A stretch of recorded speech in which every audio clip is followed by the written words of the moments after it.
Si est l'énigme de ce début de semaine, mais où est le petit Émile, 2 ans et demi, qui a soudain disparu du jardin de ses grands-parents ce samedi après-midi? Échappant à leur surveillance, le garçonnet est depuis recherché dans tout le village du Haut-Vernay sans succès. Ce mardi, après 2 jours de fouilles, si sa mère qui était attendue à la gendarmerie pour un témoignage. Mais qu'a-t-il bien pu arriver au petit Émile, disparu désormais depuis près de 3 jours?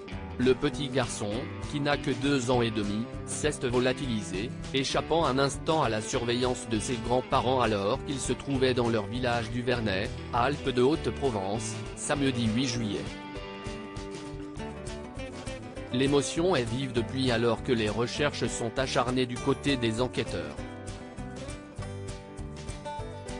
Et après de nombreuses heures de fouilles qui ont nécessité la présence de centaines de gendarmes et de bénévoles, les forces de l'ordre sont passées à une autre méthode. Ce mardi, les responsables de l'enquête auraient en effet entendu la maman du petit garçon selon la Provence. Celle-ci avait, ces derniers jours, poussé un cri du cœur avec un message vocal déchirant, diffusé dans les haut-parleurs et dans lequel elle exhortait son fils à sortir d'une éventuelle cachette.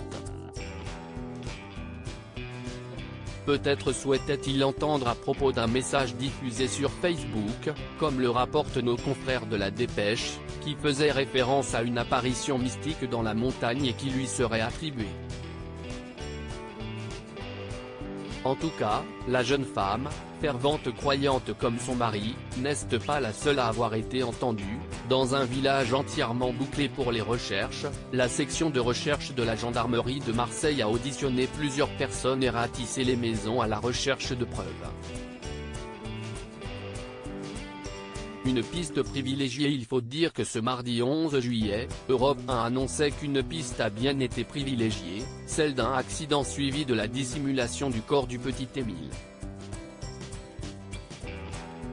Mais elle n'est pas la seule puisque comme le rappelle BFM TV, le drame familial n'est pas non plus à exclure tant que l'enquête est toujours en cours. Pour le moment, le parquet ne confirme aucune information, le procureur de la République continuant d'affirmer qu'il ne privilégie aucune thèse jusque-là. Les battues qui tentaient de retrouver Émile, ont, pour le moment, toutes pris fin. En attendant de comprendre ce qui a bien pu se passer dans ce hameau perché sur un pic rocheux et composé d'à peine 25 maisons, les habitants continuent de trembler.